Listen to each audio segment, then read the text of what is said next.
Mr. Tooth Decay here. You know, making cavities used to be easy, but it's getting harder now. And mostly because of... Crest! Crest fights cavities, so I'm gonna fight Crest! Now, Crest's got fluoride in it, and Crest is always telling people to watch the treats, have checkups, and brush off it with Crest! Fluoride. It is hailed by the Centers of Disease Control and Prevention as one of the 10 great public health achievements of the 20th century. In fact, for over 60 years, the American Dental Association has stated that brushing with fluoride toothpaste will prevent tooth decay. But is this true? Is there more to this story than what we've been told? Triumph over tooth decay. Procter & Gamble announces Crest toothpaste with Fluoristan, its exclusive fluoride compound, world's greatest weapon against decay. Look, Mom, no cavities. Yes, Crest toothpaste really cuts down cavities because Crest has fluoride. The same fluoride dentists put right on teeth to prevent decay. With Crest, you put this fluoride on your teeth at home, too. Prevent cavities. Use Crest. Crest is accepted by the American Dental Association. Today, 95% of the toothpaste sold in the United States contains fluoride, and 72% of all water is fluoridated. Fluoride is safe and effective, and it's one of the most inexpensive ways to really cut down on dental decay. Anything we can do to help prevent cavities on children, I think, is very important.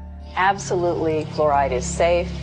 It's effective. Fluoridation of community water is extremely safe and extremely effective in preventing tooth decay. Science is on the side of fluoride being safe and effective. There is no controversy about this in the scientific community. If it's such a simple issue, how is it that it's still going on after half a century? I remember it being debated when I was 30 years ago. And it's continuously debated. But just because we've been doing something 50 years doesn't necessarily mean that it's right. Public health officials knew then what they know now. Would we have fluoride? Would it be added to our drinking water? Well, today a coalition of scientists, dentists, and doctors are taking action to stop fluoridation until it is proven safe.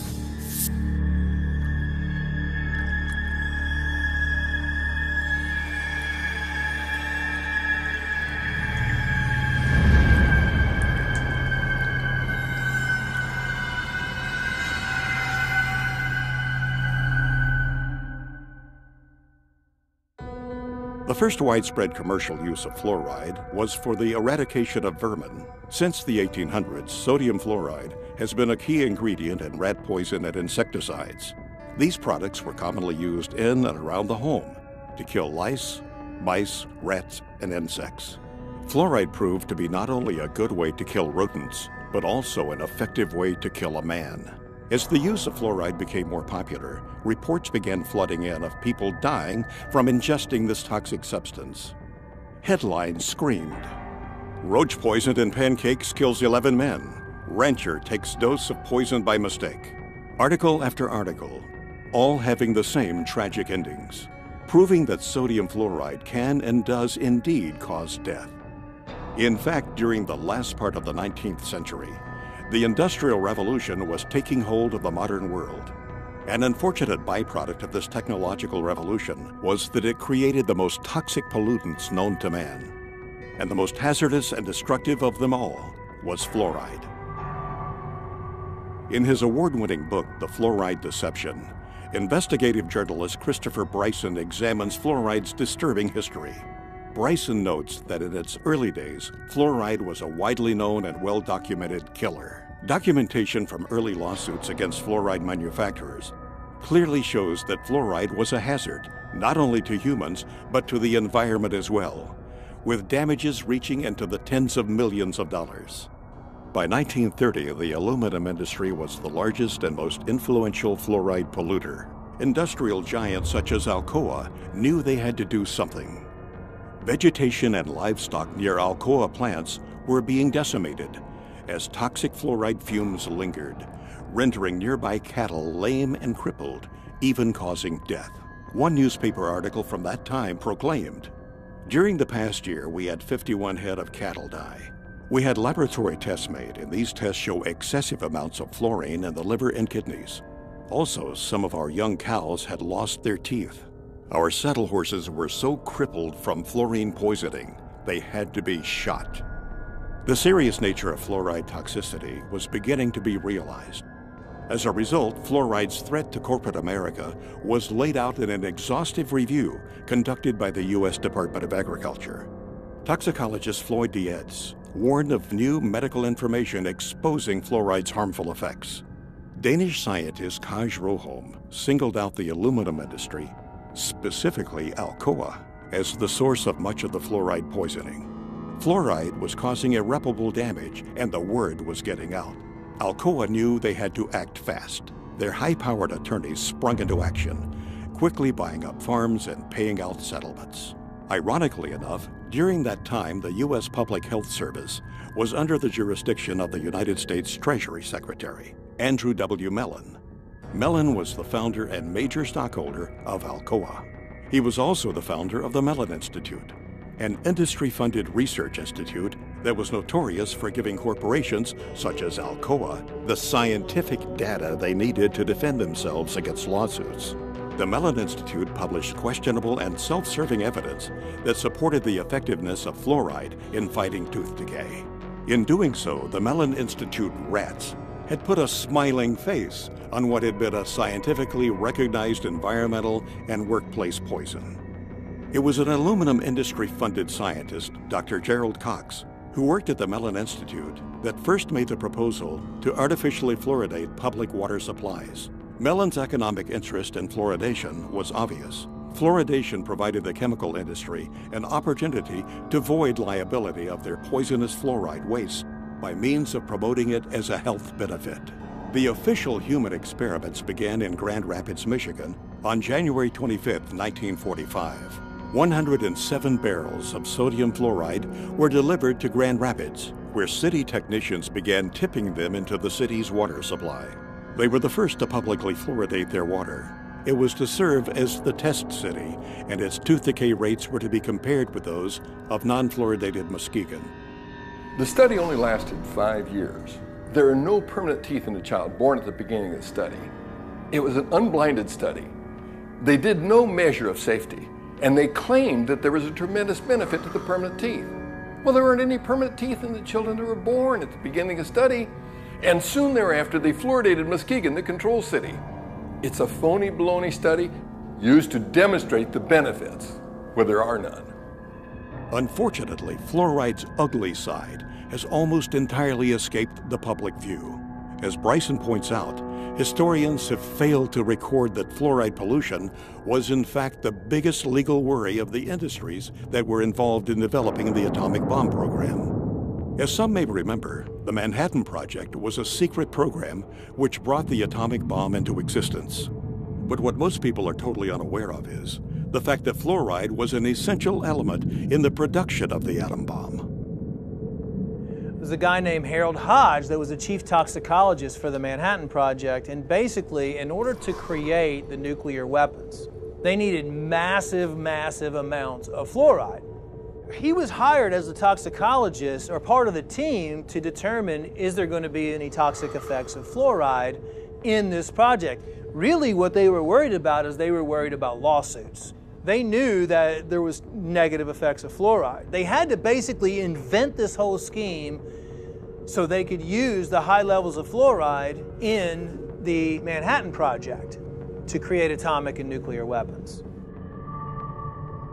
For more than 70 years, the Public Health Service has assured society that fluoridation is safe and effective. These assurances have largely rested on the results of the 1945 Newburgh-Kingston fluoride carries trial. This study compared the safety of fluoride in drinking water for 2 New York cities, one fluoridated, the other not fluoridated. The impetus for the first fluoridated city, Grand Rapids, was born from this study. However, recently declassified documents show that this study was a complete fabrication. A trail of declassified Manhattan Project papers unearthed by investigative journalist Christopher Bryson showed that the toxicology department of the University of Rochester, which was under the direction of Harold Hodge, secretly monitored the Newburgh experiment to, quote, supply evidence useful in the litigation arising from an alleged loss of a fruit crop.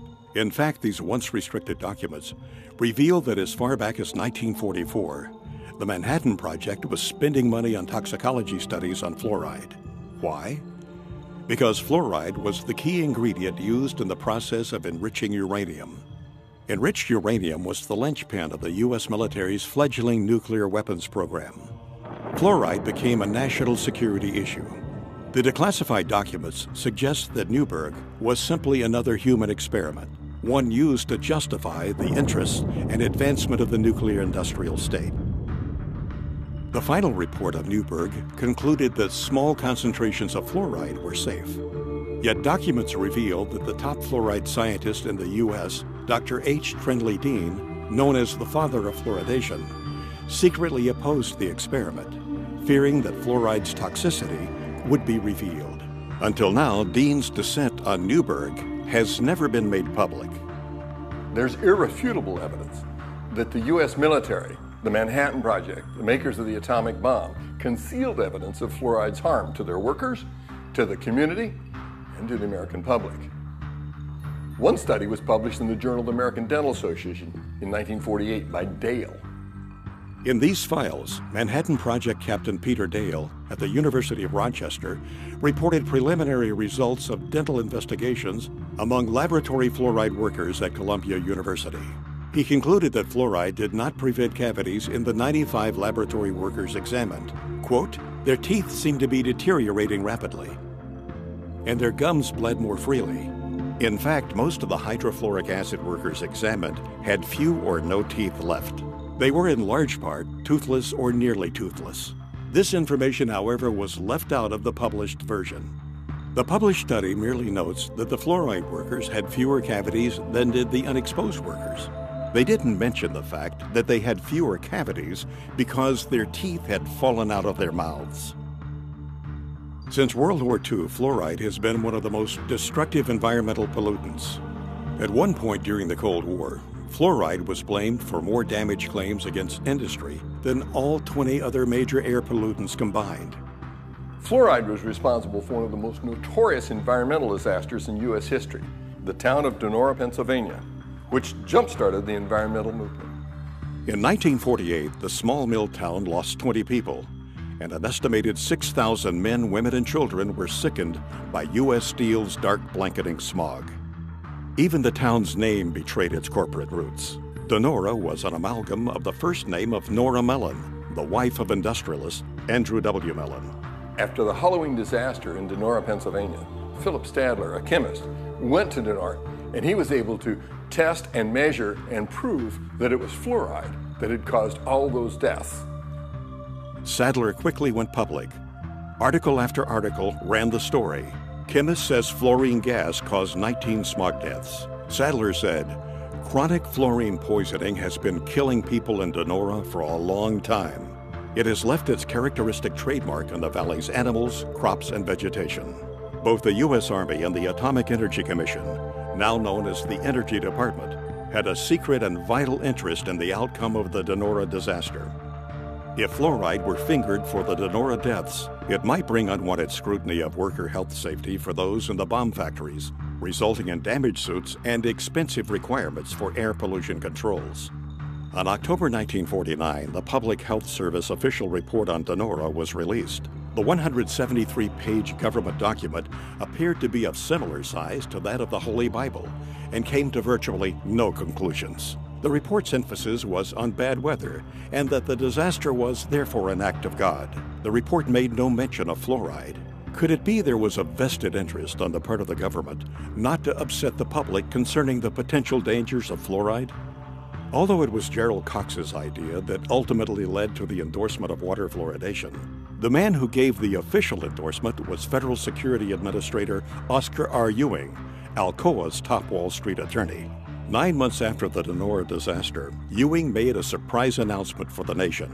The U.S. Public Health Service was reversing a long-held position. The ex-Alcoa lawyer declared that his agency now favored adding fluoride to drinking water across the United States. Coincidence? When it came time to choose a public relations representative to persuade public opinion in favor of water fluoridation, Ewing chose none other than the father of public relations himself, Edward Bernays. When they're selling water fluoridation, they didn't just walk out and say it's good for you. They actually hired Edward Bernays, Sigmund Freud's nephew, to sell Americans on how good it was to have silicon fluoride in the water. Edward Bernays was the one that created how to control the population through media and through advertising. Edward Bernays, also known as the father of spin, pioneered the idea of crowd psychology. In 1928, he wrote a book called Propaganda, in which he wrote, "If we understand the mechanism and motives of the group mind, is it not possible to control and regiment the masses according to our will without their knowing it?" He called it the engineering of consent. Bernays introduced the corporate giants to crowd psychology methods and polished techniques to manipulate society. He convinced the population to buy on impulse things they didn't even need. In his writings, he concluded that individuals were controlled by 4 basic motivations: self-preservation, aggression, security, and sex. Bernays' belief was that by appealing to any of these 4 motives, it was possible to manipulate the majority of a population into doing almost anything. You could brainwash them into smoking cigarettes, starting war, electing politicians, you name it. And given the proven effectiveness of these techniques, it was no coincidence that the Aluminum Company of America asked Bernays to head the campaign for the fluoridation of the United States water supply. People like Bernays, were masters of social engineering. His entire thesis, if you will, is that you don't talk to the public in a rational, scientific way. Instead, you appeal to their emotions and you invoke their fears.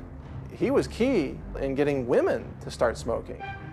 He positioned cigarettes as being sexy and individualistic and, power to the woman. That was the framing of why women should start smoking.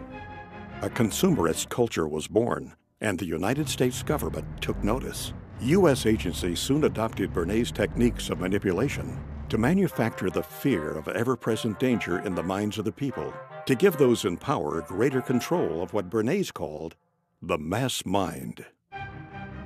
He went on to propose in his book Propaganda, those who manipulate this unseen mechanism of society constitute an invisible government, which is the true ruling power of our country. We are governed, our minds are molded, our tastes formed, our ideas suggested, largely by men we have never heard of. This statement holds just as true today as it did in the 20s when Bernays first wrote it. Throughout medical science, including dentistry, poison-producing corporations have always been able to infiltrate major institutions and dominate their narrative.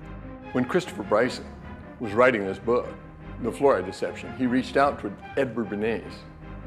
Bernays said it was child's play to convince the American public that fluoride was good for them.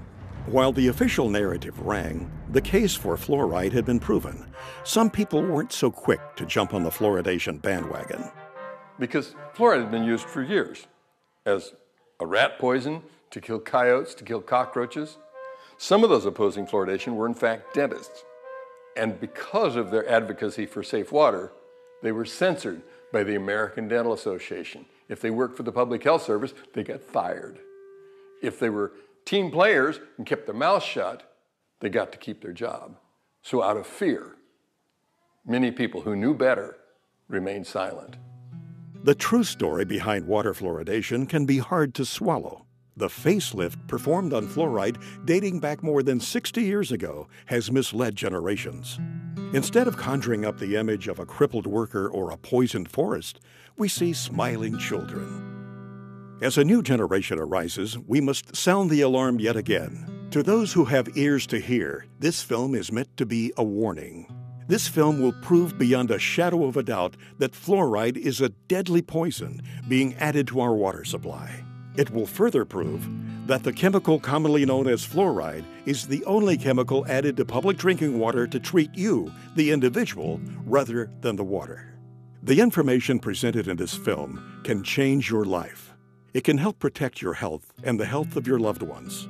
It will lay out the real facts behind water fluoridation. It will expose the hidden hand behind the curtain, pulling the levers of industry, corporate profit, and public perception. Fluoridation is neither safe nor effective, but rather a fraud. And honestly, one of the biggest hoaxes ever perpetrated in human history. To say things like tobacco is harmless, fluoride is harmless.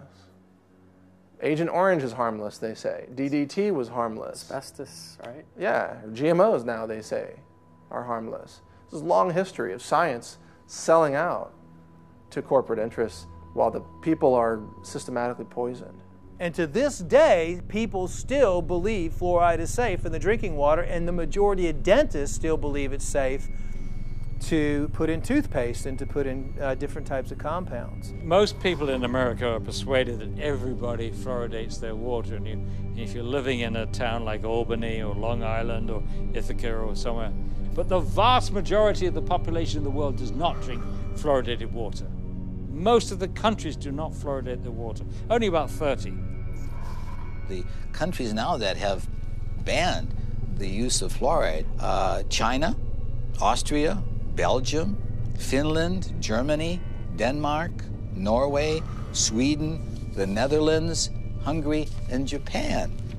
All these countries have said that fluoride, number one, is ineffective and toxic and should not be used. We are still using it. There's something wrong here. I think it's time that we become aware and do something about it. How come our country that's supposed to be, quote, so smart, uses it? Well, there's something going on here. What does the European Union know that we don't know? Nothing.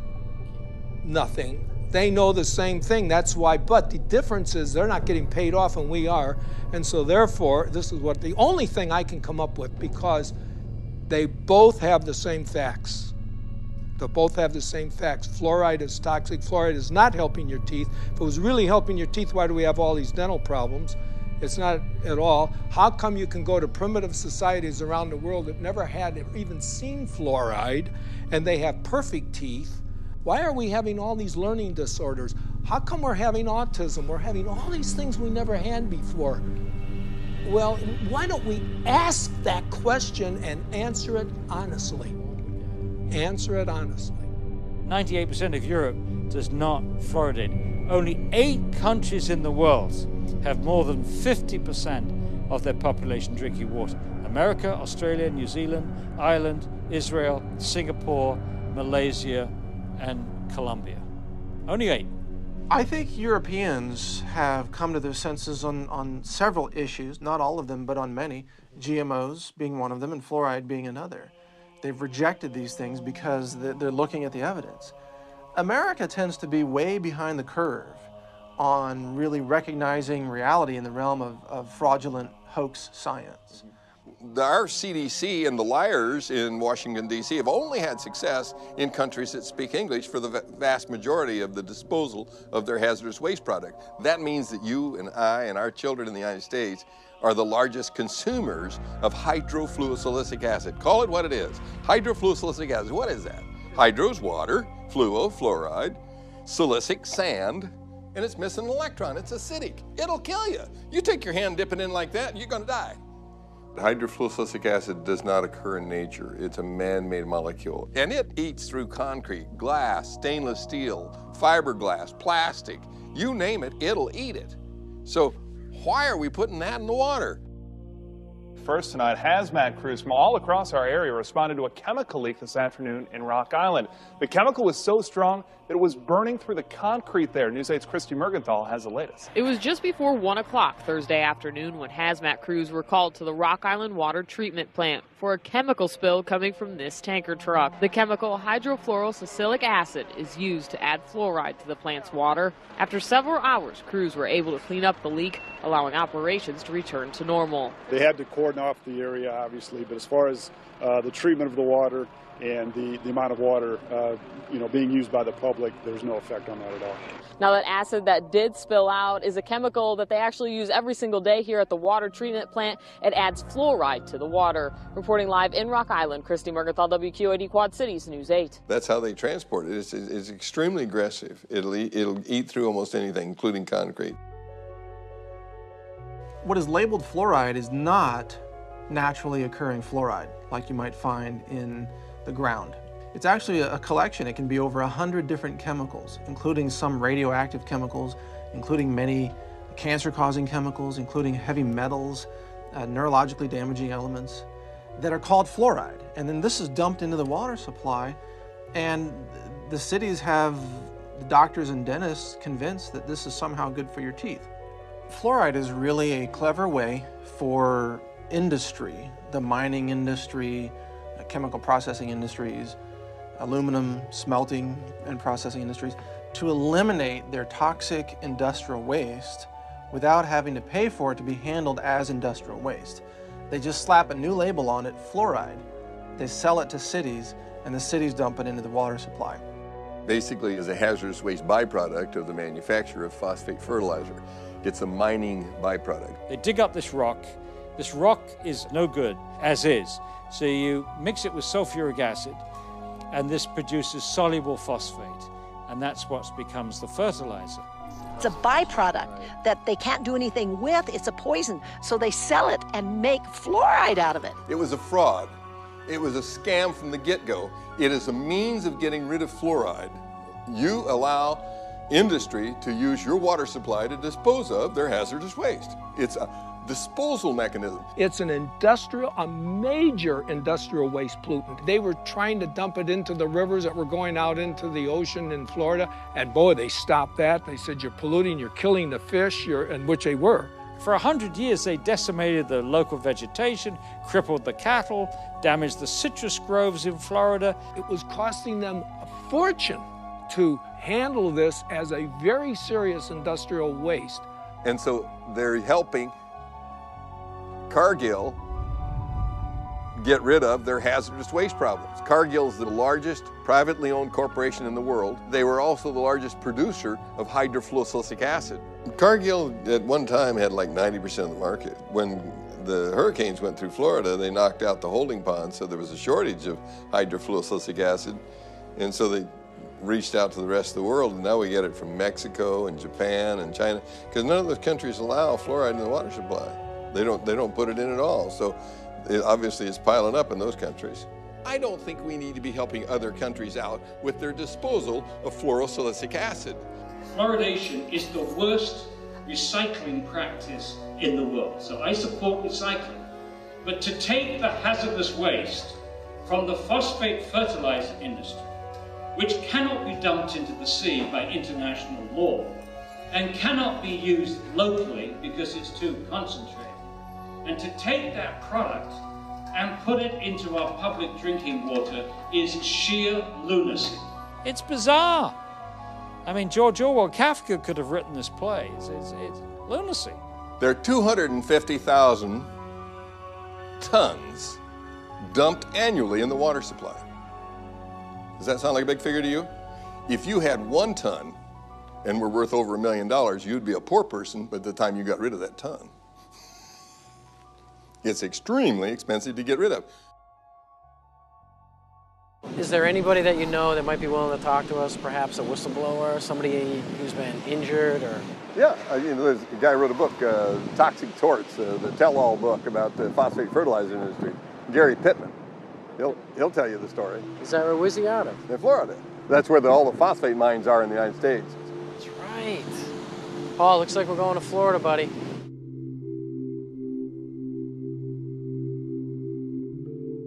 When I first started working at the Occidental Chemical Corporation's chemical plants in the early 1970s, there was no safety program in place.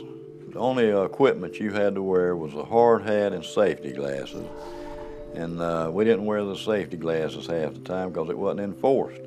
The environment was very dirty. The air was filled with dust and toxic fumes.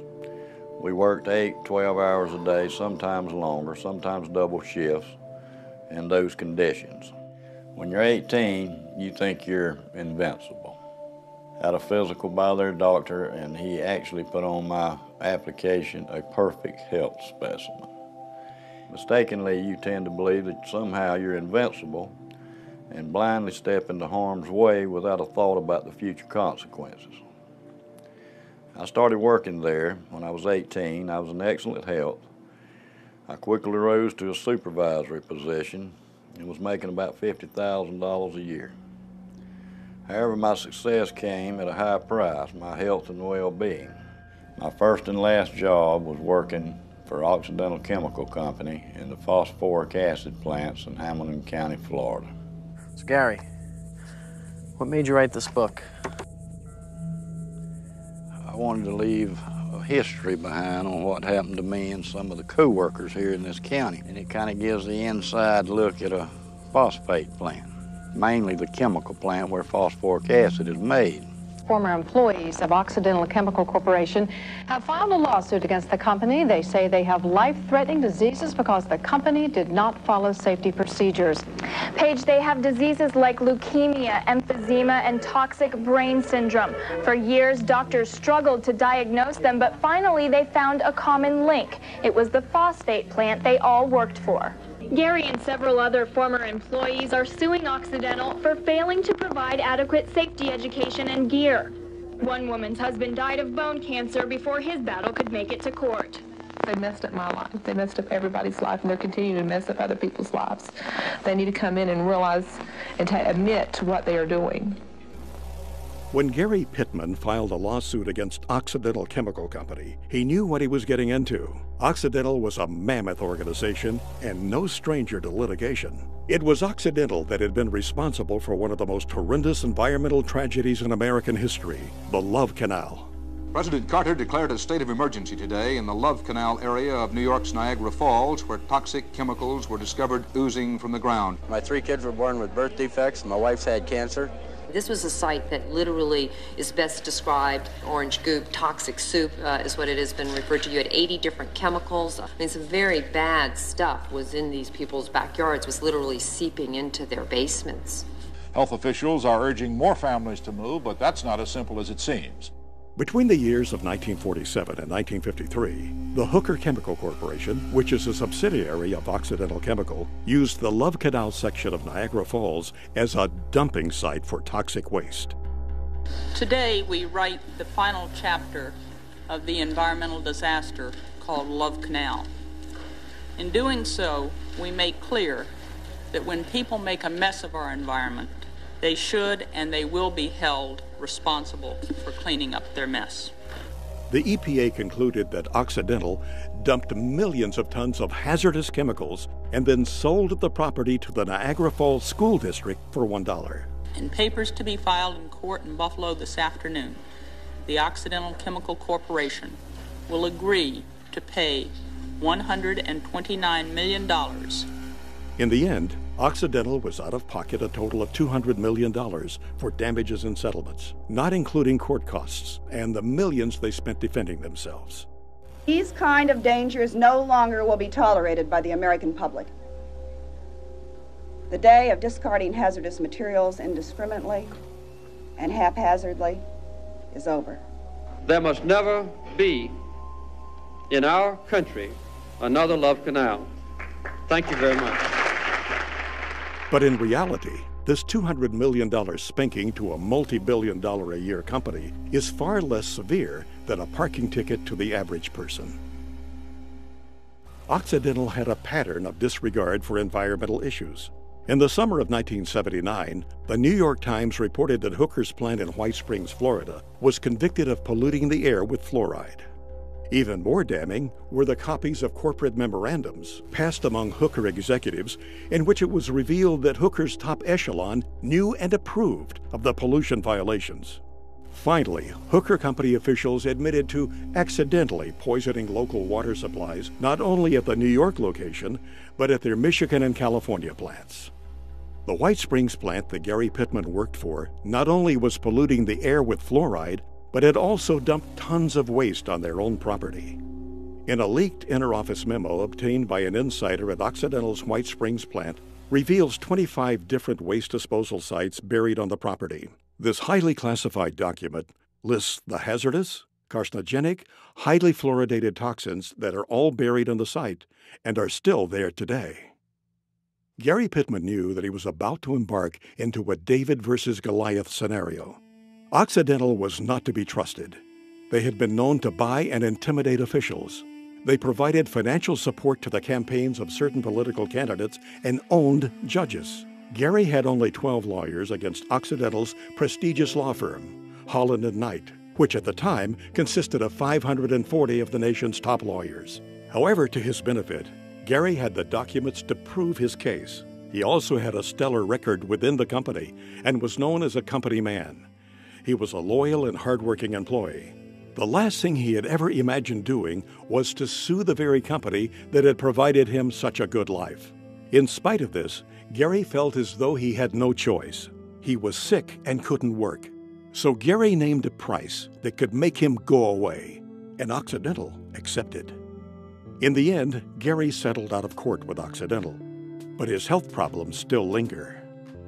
The phosphate industry is one of the biggest industries in Florida. It brings in billions of dollars each year in profits.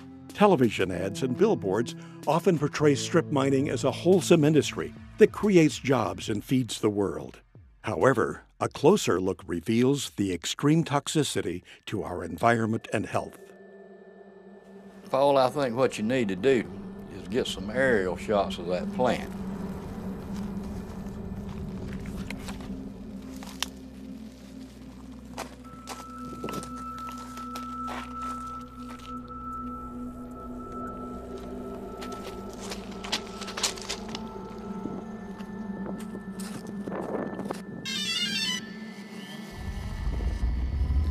Because you cannot see the devastation going on from just riding down the road. If you could get some aerial shots of that plant, I could point out what's going on, what's happening, you know, and point out where a lot of the pollution's going on and stuff like that. What people don't realize is this is where hydrofluorosilicic acid starts, because you have to mine the rock, you have to make the phosphoric acid, and hydrofluorosilicic acid is made from the fumes off the phosphoric acid. Then it's put into the city's drinking water. I worked out there my whole life, basically, and I never seen that good of shots. You don't see this on Google Earth. I mean, you just see an overview and you get the idea that those are there, but... Yeah, what you see here is, you know, the common person never sees this. They don't really want you to see it either, because then you would know how much devastation, you know, there is at these plants. And you know what's so good about it is the general public's going to get to see this in this new film, and they can, you know, they can decide, you know. And like I said, that's where your hydrofluorosilicic acid starts. That's the way they mine. It's overburdened. They take the overburden off to get to the ore. Basically, they take a nice forest area, they cut down all the trees, they burn all the stumps, and they take all the topsoil off. The overburden is topsoil, subsoil, clays, until they get to the ore. This right here is just, they've already dug it all out. Yeah, they've mined this, and as you can see the forest in the background, and you can see the huge chunk of land that they have mined. The phosphate lobby is very, very powerful. You know, it's a sad situation. It's devastating to the earth.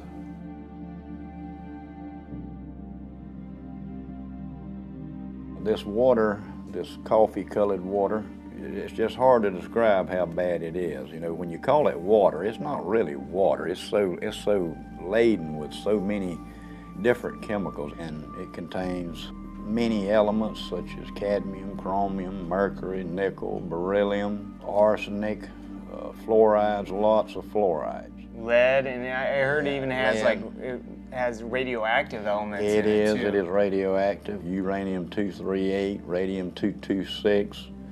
It also has traces of polonium-210.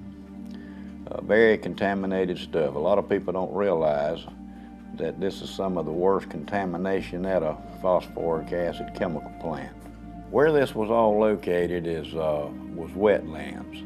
If you have a wetland, you'll have a heck of a time trying to get a permit to go into a wetland, you know, to do anything. You know, if you want to dig a pond or whatever, they're not going to give you a permit. But somehow these people got permits to dig up all this wetland, and they claim they'll reclaim it, but it'll never be reclaimed like it once was. It's just, there's no way. They will reclaim just enough land, and they'll have a little show place so visitors, and they can go show them what they've been doing. Yeah, we've mined this out, and now this is what we've done. Mm-hmm. And you know, for what they've destroyed out there, you know, what a 10 or 15 or 20 acre plot they've reclaimed. Nah, they're not going to reclaim it. What they'll eventually do, and this is just my prediction, is they'll change the name of this place and they'll form a corporation, and they'll call it something like White Springs Phosphate. And then when they finish mining out the rock, they'll bankrupt.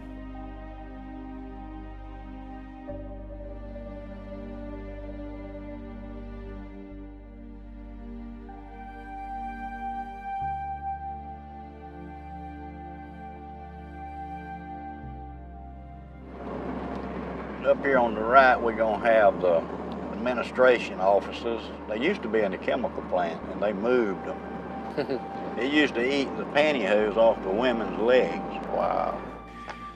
It says, "To whom it may concern, I worked at the above-named company, Occidental Chemical Company, White Springs, Florida, in 1968 and part of 1969. Our accounting department was located in the admin building, which at that time was located at the chemical plant. Many mornings when we employees would get out of our vehicles, women, our pantyhose would dissolve off of our legs. It was explained to us that it was a chemical fallout, not to worry. Our boss would see that each of us girls would get $1 to get us another pair of pantyhose. The chemicals also would eat small pit holes in the paint on our vehicles. Years later, they moved the admin building away from the chemical plant to out by the main road. And there's several more names here of other girls that could testify to this. So there's three things you can see from the space station, and that's the Great Pyramids of Egypt, the phosphogypsum stacks of Florida, and the Great Wall of China.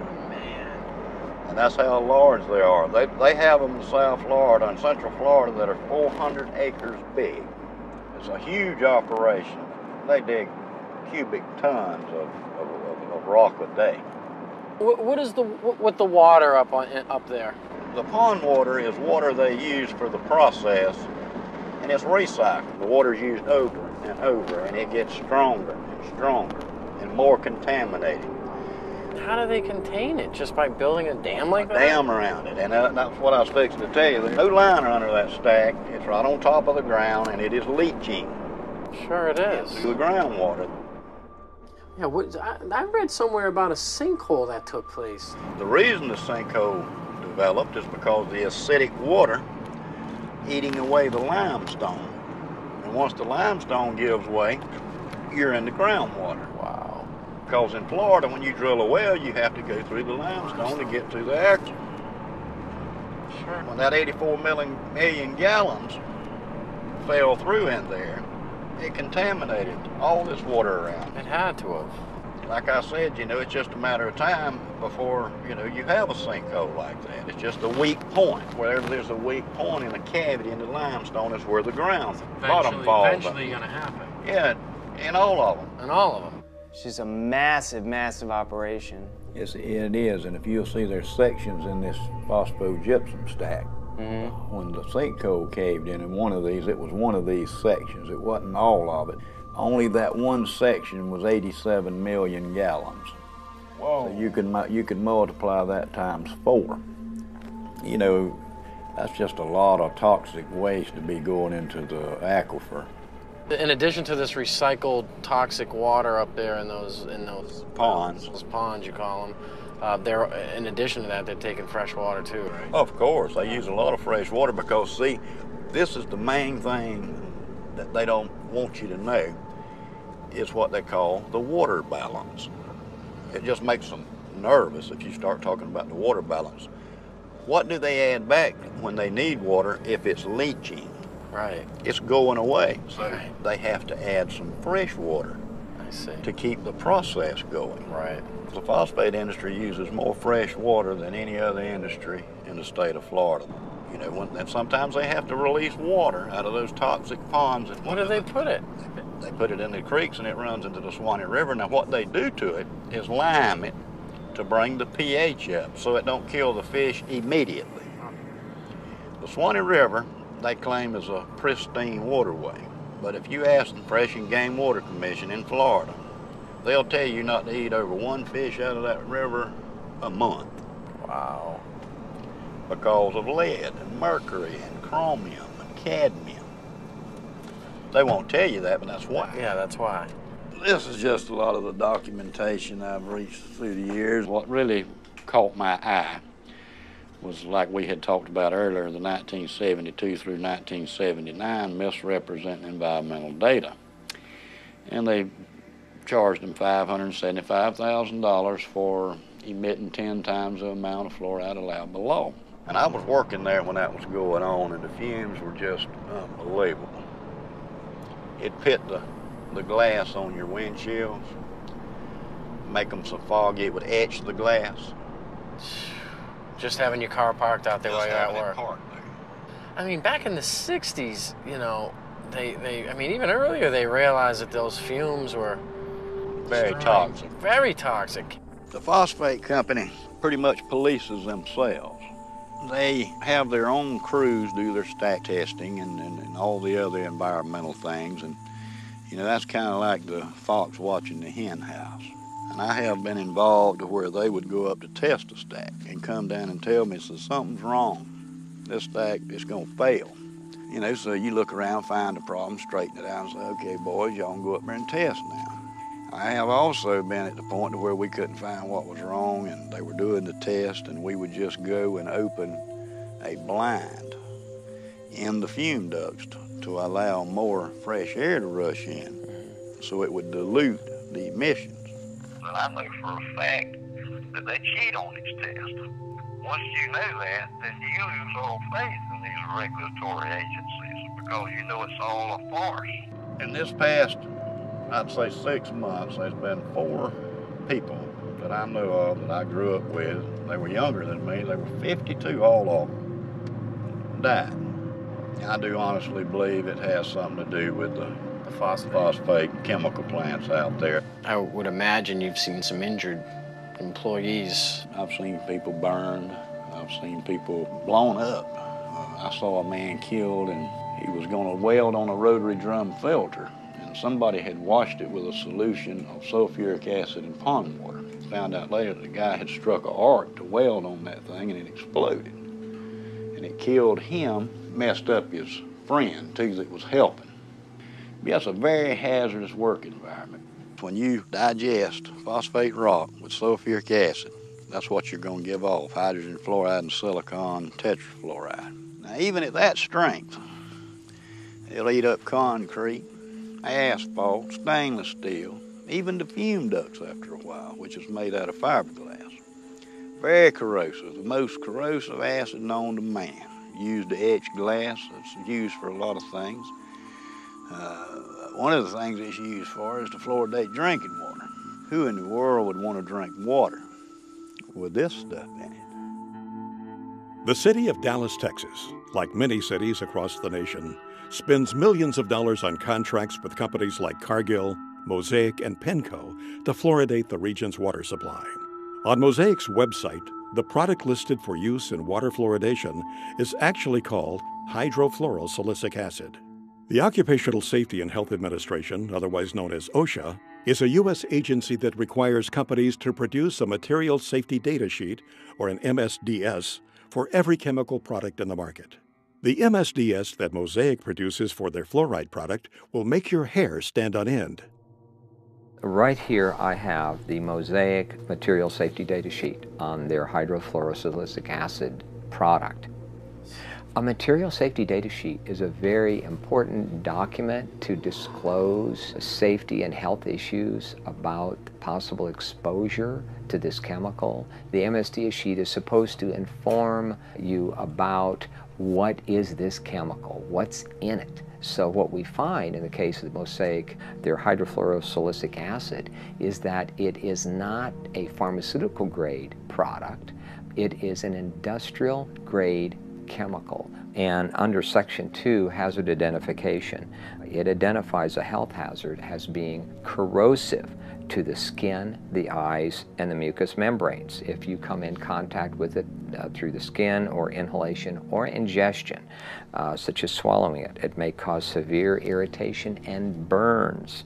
And so on the second page, it identifies potential health effects, and it mentions that it's corrosive to the eye, corrosive to the skin, corrosive through inhalation, such as breathing, corrosive if you swallow it. In this, they're basically giving these health effects due to hydrofluorosilicic acid and a high concentration. It's less clear at what concentration this won't happen at. As a chemist, I've looked at scores of material safety data sheets, and never in my career have I seen a warning for children in an MSDS, material safety data sheet. What happens is the companies that's producing this chemical realizes they have a revenue stream that's a little risky for them from a liability standpoint on how their customers are using this chemical. And so they've now put a warning in their material safety data sheet, warning for fluorosis, osteosclerosis if exposure occurs during enamel formation. There are no children working in these chemical plants. There are no children being chemical handlers. So this warning is for the end user. And so we've presented this to the City Council, and they have now been alerted that their own supplier has put a warning. And this is where we came across and said, you now need to put a warning, at least for children that you've received from your supplier. You need to put that downstream. So now the liability is on them too. Hydrofluorosilicic acid has no known benefit in human or any physiological system. It's not even useful in any mammal. So adding that to the public water supply for an alleged benefit is a fraud, and it's a crime against the citizens of this country, and it's cumulative over a lifetime. It is a very noxious poison, and you do not have to take my word for it. If you've got a Webster's dictionary, open it up. One of the definitions is fluoride, a violent protoplasmic poison. Then you have to go look up protoplasm. We are protoplasm, so violent protoplasm for us. Say, let's put that in the water and see how the kids turn out. So, you know, as we're learning, it seems like there are no rewards to this. It just seems it's just all risks. It's all risk. It's a big lie. There's no benefit whatsoever. It's all risk. Let's get to the science. That's what I say. Instead of covering it up, let's look at the science. What do these fluoride chemicals actually do to human beings? There's all kinds of research out there showing it really disturbs the functioning of the body in a number of ways. Inactivates 62 enzymes, increases the aging process, increases the incidence of cancers and tumors up to 17%, disrupts the immune system, causes genetic damage, interrupts RNA and DNA, repair enzymes activity, increases arthritis, and is a system poison. These are all validated by scientific data. We have in America today all of the symptoms of hypothyroidism, obesity, heart disease, neurological impairment. I have been very sick. I was diagnosed with hypothyroidism about 10 years ago. There was no family history in my background that explained why I had this thyroid illness. What were some of your side effects? Feeling very cold, hair loss, concentration issues. It really controls your metabolism. So I had gained about 10 to 15 pounds, which is very unusual. I was very athletic my whole life and never was overweight. So I gained weight. I was sleeping a lot. Again, your metabolism is tuned down. Doing the research, fluoride is an irritant to your thyroid. Your thyroid wants iodine. And if it doesn't get iodine at the concentrations that it needs, then it gets whatever is closest that you're providing in the environment. If you look at the periodic table, you see that fluoride, chlorine, bromine, and iodine are all in the same column. That means they have very similar electronic structure and reactivity. So that's why your thyroid will uptake fluoride and chlorine when you're not giving it enough iodine. It's a gradual accumulation of the fluorides and the other things you're exposed to out there that just gradually wears on you through the years. And that's one reason it's hard to pinpoint a health problem. Because, you know, you work out there 6, 7, 8, 10 years before you start noticing things, and then it's almost too late then because it's already done the damage. But I've been real weak and just lethargic. Yeah. So when the blood work come back, the guy asked me, he said, "What have you been doing?" I said, "Nothing. The last few days I've been laying on the couch at home, you know, I ain't felt well." He said, "You sure you hadn't fell off of a building or something?" He said, "Look," he said, "you have a muscle destructive process going on." That was exactly what he told me. And I said, what does that mean? He said, "You got a muscle destructive process going on, and there's nothing I can do to help you." One of the key questions is, if you run the world and you don't want competition, how do you shut down people's consciousness? How do you do that? Well, you put poisons effectively into the water supply that compromise these gateways of consciousness. And fluoride is one of the most powerful poisons that is routinely used for this purpose. The pineal gland is actually kind of located in the center of the brain, and it secretes two hormones, DMT and melatonin. Melatonin actually regulates your sleep cycles, and it's kind of like a feel-good hormone, which also helps regulate your puberty, and it helps regulate all your hormone structures inside your system. The pineal gland to me is so important because it's been regarded as like the third eye, and even in Egyptian times they call it the eye of Horus. They call it the pineal gland because it kind of resembles a pine cone. And if you look at the staff that the Pope has, it has a pine cone on it. And if you look at statues throughout the Vatican and throughout history, you'll see the shape of a pine cone, and you'll see symbols showing the importance of the pineal gland. Now, the pineal gland is also regarded in some religions as the seat of the soul, or it's your gateway or your connection to God. If you know that the pineal gland is the consciousness of the human, and that could be your connection with God, why not take it out? And the fastest and easiest way to take out the pineal gland and to calcify the pineal gland would be with fluoride, because fluoride has an affinity for those areas in the body that produce calcium hydroxyapatite.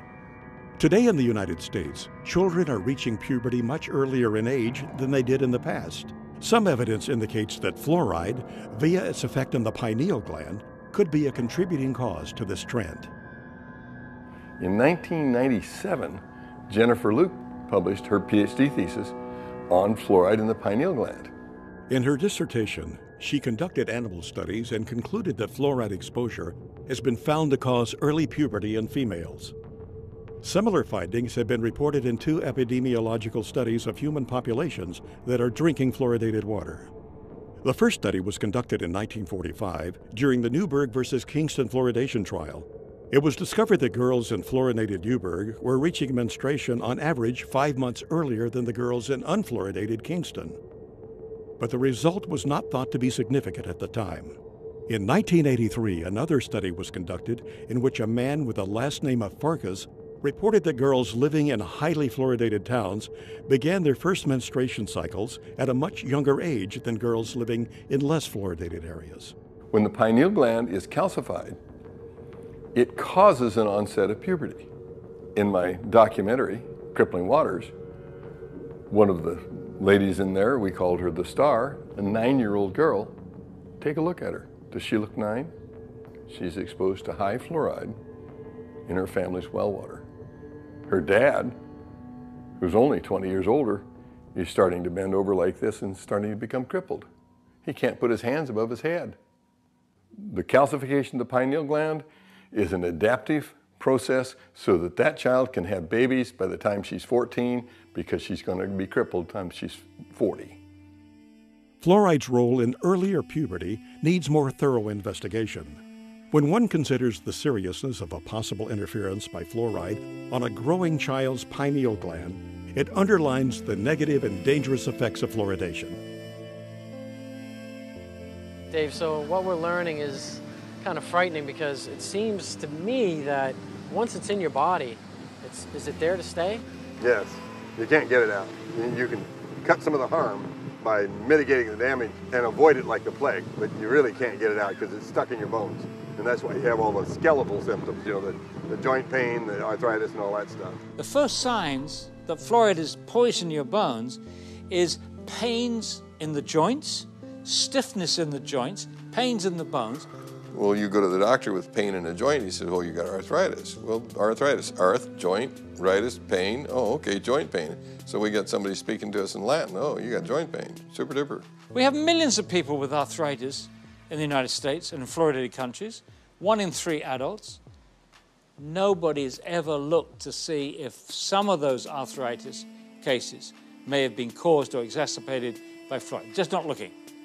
Are bones with more fluoride stronger or less strong? And the answer is less strong. They got studies where they tried to give them a dose of fluoride, sodium fluoride, to cause an increase in bone mass. It did, but it weakened the bone itself. So those are case-controlled studies. That's the gold standard in medicine. So we have case-controlled studies showing that if you give people fluoride, it accumulates in their bones and it causes the bones to become white, opaque, increases the bone density, decreases the bone tensile strength. And they actually took bone that was removed from people for the purpose of replacing a joint or a hip, put it in a little device here where you put a weight on there and snap it, and they showed that the more fluoride in the bone, the quicker it snaps. Have you ever wondered, how come everybody has hip replacements, knee replacements? I mean, you can go on and on. I can think back when I was a kid, that didn't happen.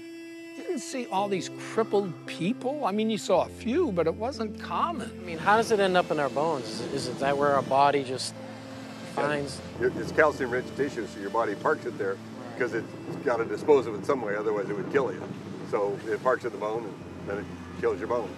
What it does once it fills up with fluoride, that you get little spikes on the outside of the bone. If you take a hand and take a bone and run your hand up and down a normal bone, it's slick, and that's because muscles move around on the bones when you're running or jogging or lifting weights and all that stuff. Your muscles are moving around on your bone, and it's slick, so it doesn't hurt. Well, if you make that bone the texture of sandpaper, then when the muscle moves around, the fascia tears, and it hurts to move. And so fluoride accumulates in calcium-rich tissues, which are bone, ligaments, cartilage, joints, and teeth. So you have to look at this as if you have a lifetime body burden, and the less you're exposed to, the longer you can go before you develop symptoms. The first most irrefutable symptom of fluoride exposure is pain. And that's what we saw. My wife and I filmed a documentary in China. And pain was the hugely significant symptom that they all had. They couldn't even work. And, you know, in China, if you don't work, you starve to death. Have you ever heard of dental fluorosis? No. No. It comes when somebody's overexposed to fluoride. Awesome. That's a picture of very mild dental fluorosis. And so is that. You know, that young girl came to see me to get that fixed because she doesn't think that's beautiful. She thinks that looks bad when she smiles. And I think everybody else agrees with her. They say 41% of American teenagers have this condition. So this is the white spot. So it's been there. It's a little scary, you know, knowing that many people, we don't even know, you know, what's in our water. Fluorosis can become more severe than a simple white spot. In severe cases, it can deform a patient's teeth. When you see spots on the teeth like this, that means you gave the child enough of a poison that the cells that were making that organ didn't make it right.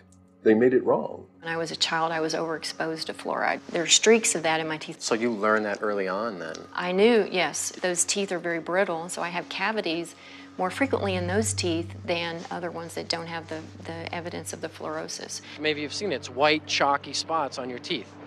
and I was told that those are calcium buildups. From the fluoride? Okay.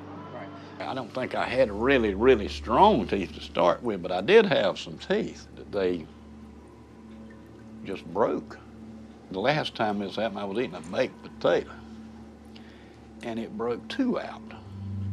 Baked potato? A baked potato, and it broke 2 out. Did you notice anybody else in the plant losing teeth? Yeah. We talk about it a lot at the plant. So the ADA, the people in office, the people who are in these regulatory agencies, they're aware of overexposure to fluoride causes dental fluorosis, correct? Yeah. They know of that, right? And they know that dental fluorosis, the teeth become weakened, they chip, they fall out. Brown, spotted, ugly, wear away real fast. Yes, they know all of that. We took California, we took the whole state.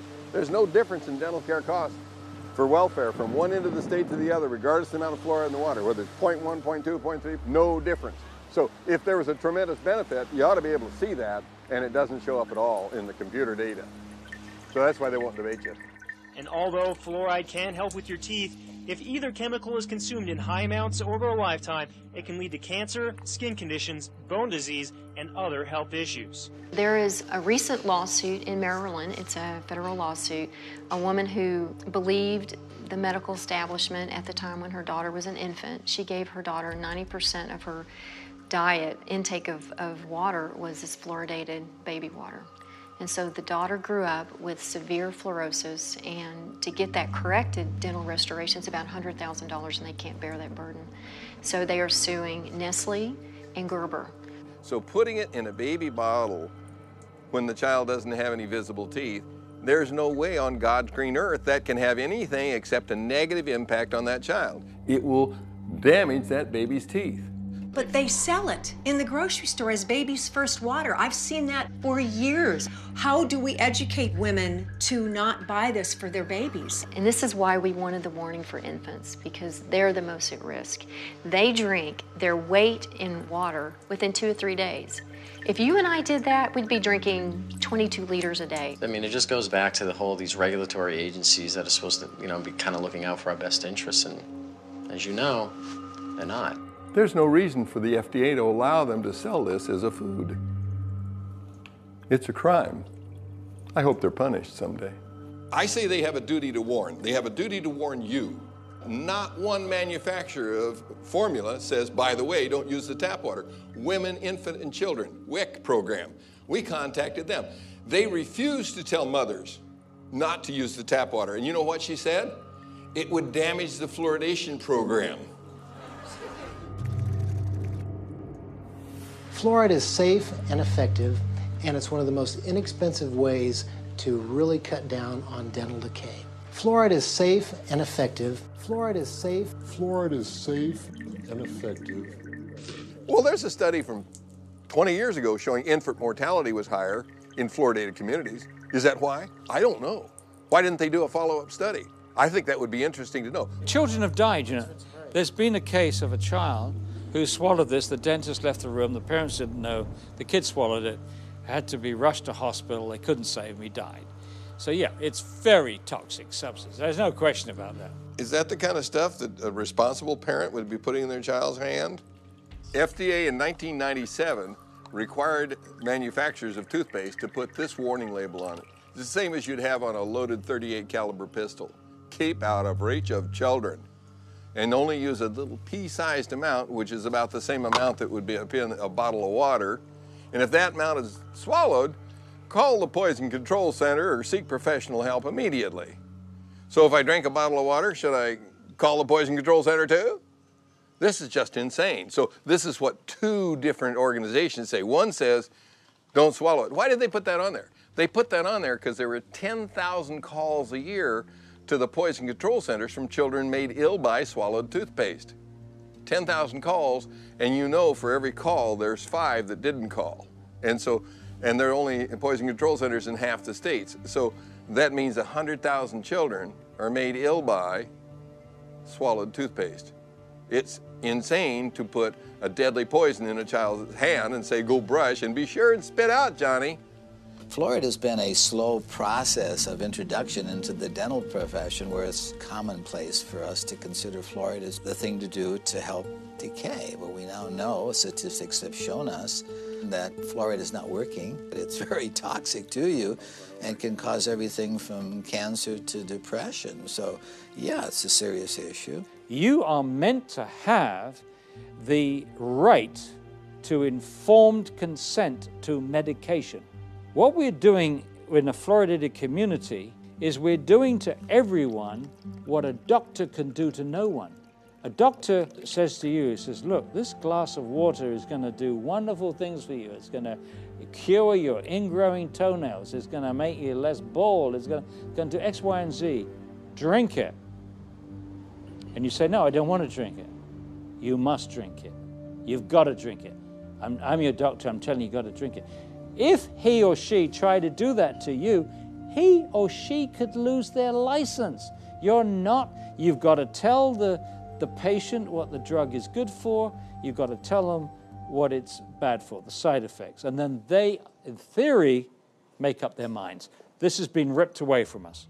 Water fluoridation is the dispensing of a drug. This is not chlorine. This is not any number of the other chemicals that are used to treat the water. Fluoride is being put in specifically to alter you physically, to make a physical change in you. Fluoride is a drug, is a medicine. This is the only thing anywhere in the world that gets added to the municipal drinking waters to actually treat the human. Well, anytime you see the letters FLUO, you're talking fluoride. And so when you start realizing that Prozac is a fluoride product, Zoloft is a fluoride product, virtually all of your psychotropic drugs, almost all of those that are mood elevators. And one of the reasons being is because it has this tremendous capacity to affect serotonin. Serotonin being the chemical that goes from one neuron to the other brain neuron. And so when we looked at the selective serotonin reuptake and basic inhibition of the serotonin to be taken up, that's the fluoride that's doing that. Prozac is fluoxetine. It's a fluorinated psychoactive. Matter of fact, almost all your psychoactive drugs are fluorinated drugs. They put it in there both as a carrier and an accelerator of the effect. The actual active ingredient in Prozac is fluoride. Prozac is made almost entirely from fluoride molecules. It is, like SSRI drugs, are similar molecularly to some of the elements in fluoride. Remember the school shootings in Columbine, Colorado? Yes. They were on SSRI drugs. Those drugs make your mind think that you're not living in the real world, that you're actually just sort of experiencing a false reality. And I think fluoride has much the same effect. There's tons of products that are pharmaceutical products that, in some cases, the fluoride is just being used to what I call potentiate it, to actually make it a stronger one. Fen-Phen, which was the diet drug that was taken off the, well, why did they take it off? Well, fenfluramine, you can hear the fluoride part in there. The fenfluramine was the part that actually made the thickening of the heart valves so that they pulled off. Amazing part about it is Rohypnol, the date rape drug. A lot of people just call it that. The roofie. Okay, yeah, right? Roofie. Yeah, and so what does that roofie do? Basically, it causes an anterograde amnesia. Well, okay, that's a fluoride product, so how does it do that? Well, we probably should have guessed that it would do that already anyway, because if you went in and had surgery, general surgery right now, knock on wood that you don't have to ever do that, but if you were, they would give you 4 molecules of fluorine and 2 of bromine and 1 of chlorine, and that's what knocks you out during that time. So the truth is that when you start looking at all the pharmaceutical uses for it, that it's just amazing all the things that that are around us all the time that we didn't recognize or that we didn't see. There is absolutely no drug on the market that's given in a one-dose-fits-all situation. We don't put other things in the water to try to keep everybody's blood pressure down or everybody's stroke risk down. And there's no reason why we should be trying a one-size-fits-all approach for this either. Once you put a medicine in the drinking water, you can't control the dose because you can't control how much water people drink. You can't control who gets it. It goes to everybody. If you ask a pharmacist if there's any drug in his store that was safe enough to give to everyone, young people, old people, sick people, people with poor nutrition, give it to them in any dose, they'd laugh at you. It's ridiculous. There's no way you can give out a medicine without being able to control the dose. And one dose cannot fit all, and you can't give a medicine to everybody.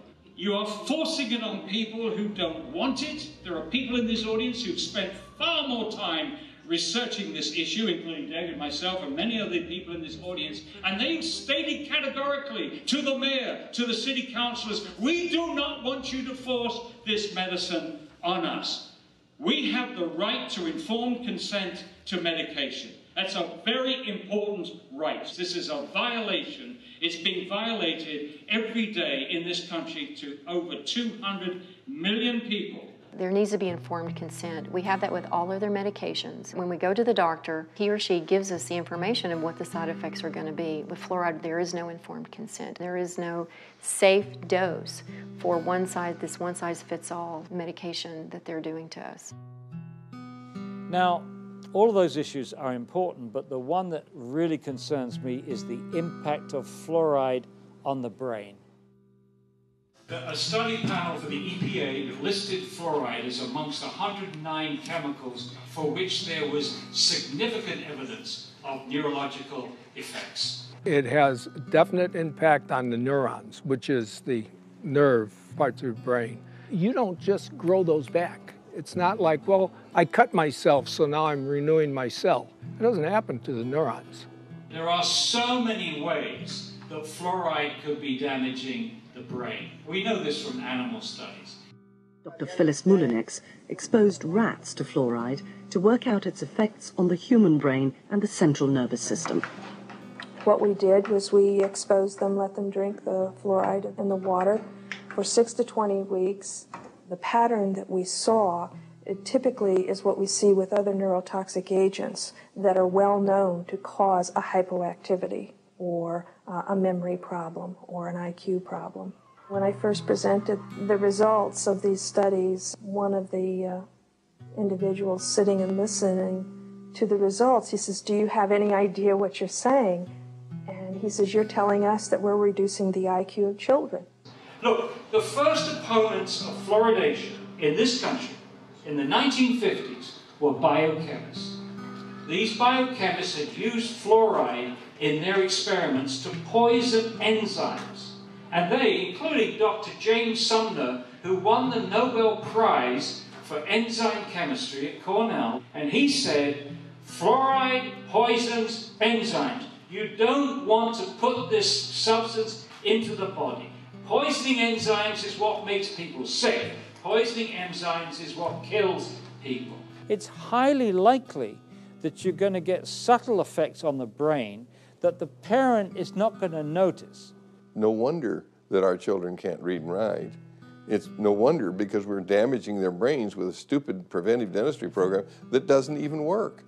We have behavioral studies, and we have 24 IQ studies, 24 studies which now show an association between fairly modest exposure to fluoride and lowered IQ. They've actually got it down to a 1 milligram dose of fluoride causes a 0.59 loss in IQ points. The average IQ is 100. So if you're 95, you're in the back of the class napping because you can't understand what the person in the front is saying. And you're going to get a nice job pushing the broom around. So what if you got twice that dose? Okay, you're down to 90. So what they showed in studies in other countries is that you lose all your genius out of your society. You've damaged the intellect. But new research from China supports Dr. Moulinex's conclusion that fluoride affects mental development and IQ levels. I've heard a great deal about a chemical that can be used on the teeth to help prevent decay. Is that a good thing to use? It certainly is. We use a fluoride solution, and we have evidence that for some people... 50 years ago, American government scientists had clinical evidence that fluoride affected the central nervous system. But all this was kept secret. Chemical? You're going to put some chemical in my mouth? All mention of the effects of fluoride on the central nervous system was stopped. In my view, fluoride is where lead was in the early 70s. That argument lasted about 10 years, and it was finally proven that, yes, low levels of lead, lower than caused visible symptoms, was in fact damaging a child's mental development. I think the same thing we're going to find with fluoride.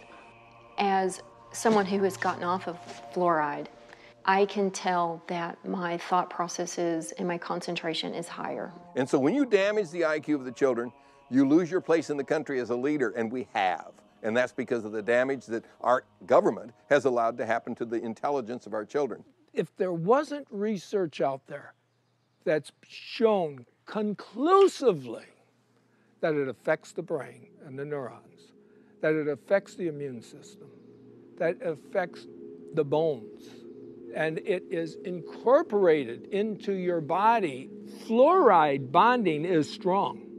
You get something with fluoride bonded, it's not easy to get it off. Well, what's going on? Fluoride is now in thousands, and I really mean thousands of products where it has worked its way in, and I don't understand why. I had a good friend of mine come up to me one day when I still lived in the Valley. He says, Karen, he says, look, there's fluoride in Cocoa Pops, and there's fluoride in Fruit Loops, and there's, I'm going, what? What the heck is it doing in that stuff? Pesticides operate in a lot of cases because they have fluoridated compounds. Sadly, the dentists have begun to add fluoride to their filling materials, their cements, they even put a varnish on children's teeth. I don't believe these have been legitimately FDA approved. I've checked on them. There's no new drug applications on file for fluoride to be ingested, and none have been submitted. So if you're going to give a child a dose of fluoride, show me the FDA approval where that's beneficial and even safe. It doesn't exist. The medical system that tries to say we need to ingest fluoride, that's really the only element they believe in. They won't recommend magnesium to reduce heart attacks. They won't recommend calcium. They won't recommend zinc for immune boosting function. They only believe in one element, and it's fluorine. You know, how come they don't look at the other elements that are needed? See, that's why it's very selective. It's a dogma.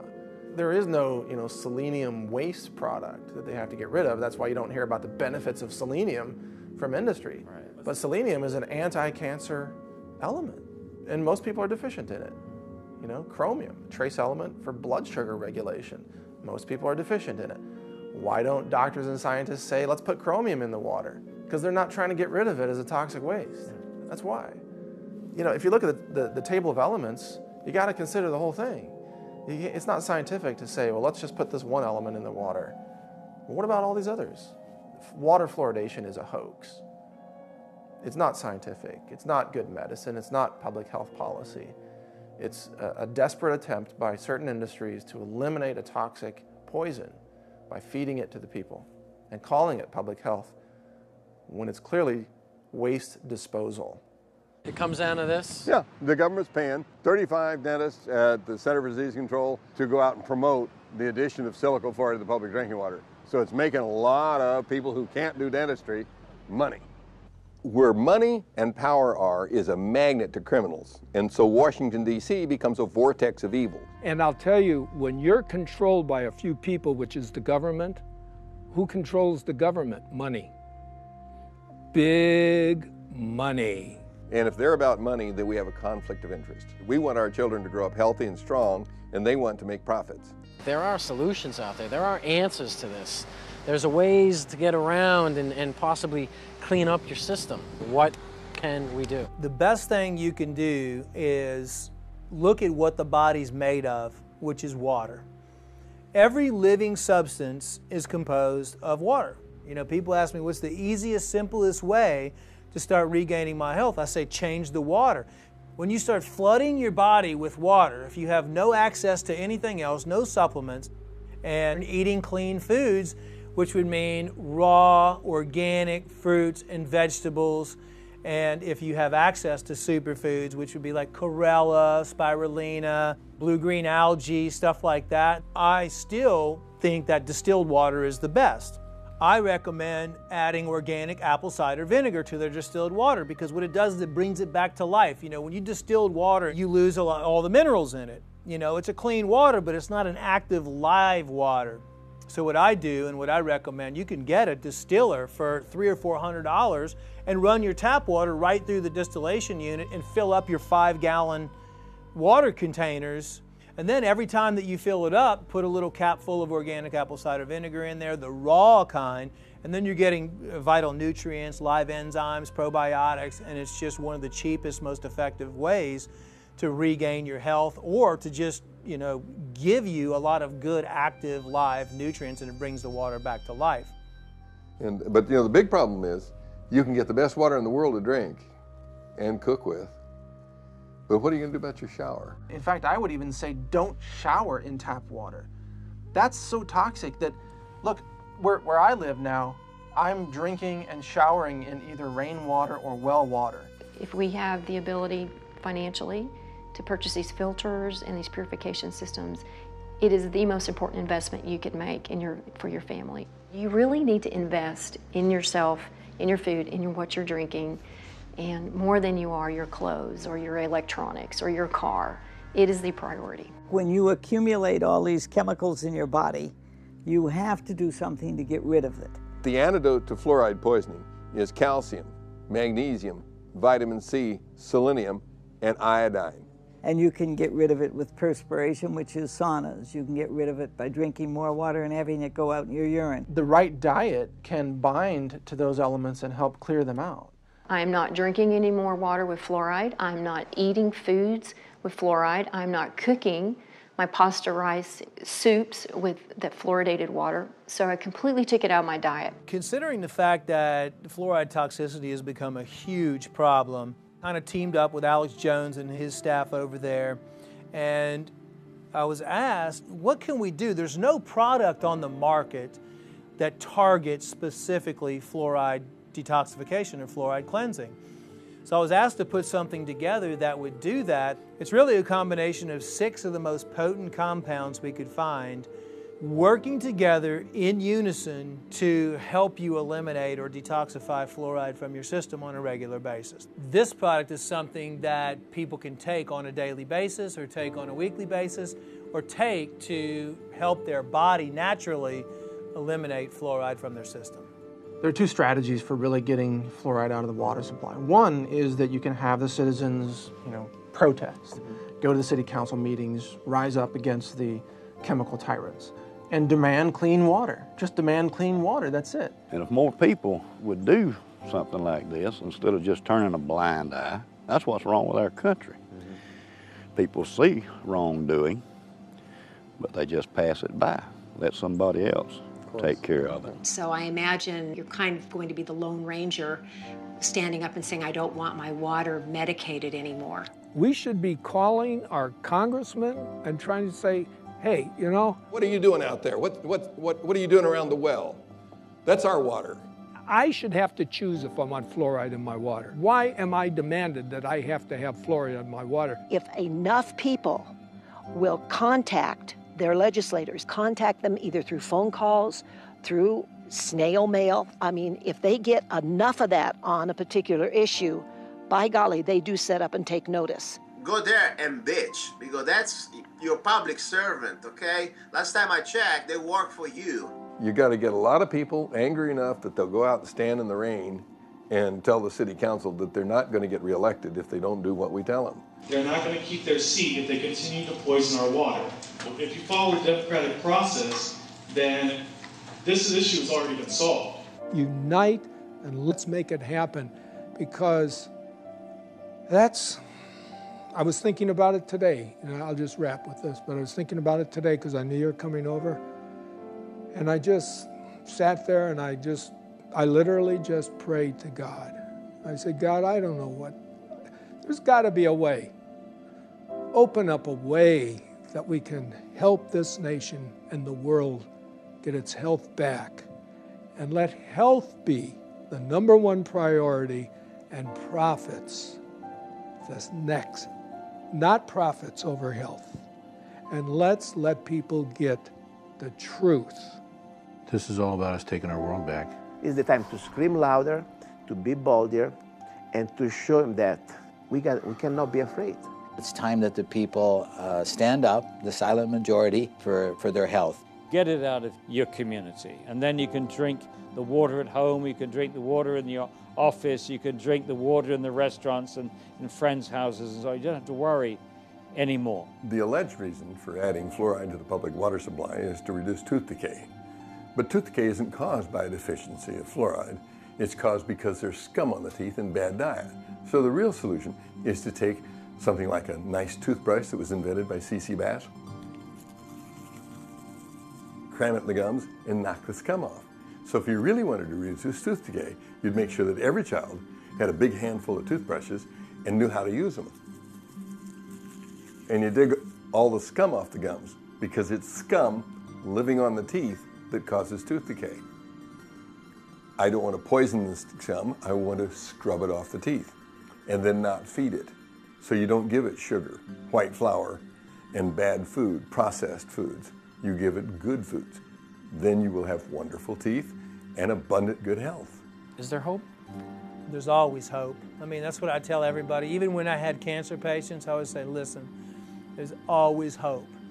When you feel healthy, you feel self-confident. And when you feel self-confident, you feel successful. So regardless of how bad things are, you can never lose hope. I mean, you always have to know that there's always change and there's always things you can do. Even if you do one tiny thing every single day, you're still positively changing. And if you tell one person, or if you pass an email out, or you share information, once we hit critical point, which we're almost at, it's like the 100th monkey phenomenon. The mass consciousness will change. And I believe we're almost there. So never give up, and always, no matter what, never give up hope, because that's what you have. I just want to thank you from the bottom of my heart. You're such a sweet, sweet soul. Again, Charlie, thank you so much for letting us come by here today. Well, I would just like to say, great speech, man.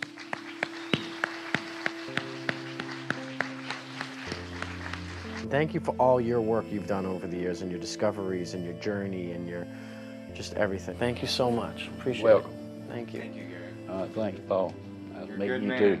You're the man. Okay, Thanks so much. Thank you. Appreciate it. Thank you. It's been a treat. It's a pleasure to talk to you, and I'm hoping that this will get the message to more and more people. Now, this is fantastic. It's going to be a great educational tool, and we appreciate you being here. And thank you so much, and we'll look forward to seeing you again. Likewise. Thanks for having me. You guys are incredibly powerful, and I want to say thank you for what you're doing for all of us. I really wish this project the greatest success. People need to hear this message from all of those that you've interviewed. This is powerful information, and I imagine that in 50 years, people will be watching this. You know, some DVDs will survive. Yeah. Yeah. I just got the chills. And they'll be watching this, and they'll look back and say, there were some filmmakers who did know what they were covering, who weren't willing to just sell out and do some explosions and on-screen sex and this and that. They actually had a message for humanity. That's what you guys are doing.